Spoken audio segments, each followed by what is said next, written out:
L'Organisation mondiale de la santé (OMS) a déclaré mercredi 11 mars que l'épidémie de coronavirus qui a contaminé plus de 110 000 personnes dans le monde est désormais une pandémie. Nous avons estimé que le Covid-19 peut être caractérisé comme une pandémie, a déclaré le directeur général de l'OMS, Tedros Adhanom, en conférence de presse à Genève. Le coronavirus continue à se propager dans le monde. 11 pays africains sont touchés par l'épidémie de Covid-19.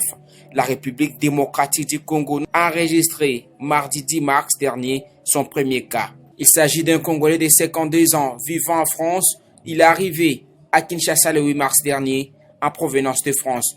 Le malade est placé en isolement à l'hôpital de l'amitié sino-congolaise d'Indili. C'est également dans cette optique que le Premier ministre Ilunga Ilunkamba présidait ce jeudi 12 mars à la primature la réunion du comité multisectoriel de crise pour contrer l'épidémie de coronavirus déclarée il y a peu en RDC.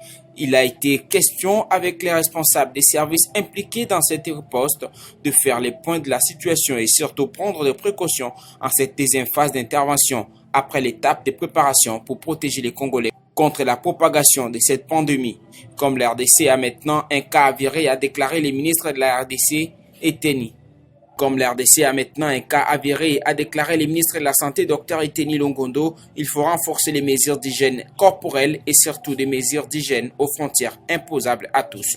Le ministre de la Santé, Eteni Longondo, a également exhorté les Congolais à ne pas se fier aux fausses informations puisées sur les réseaux sociaux. Il n'y a que le ministre de la Santé qui est habilité de communiquer sur l'épidémie de coronavirus en RDC, a-t-il déclaré. À ce jour, le débat tourne autour de l'existence réelle de cette maladie en République démocratique du Congo, d'autant plus que la personne placée sous surveillance s'est dit être parfaitement en bonne santé. Attendons donc voir la suite.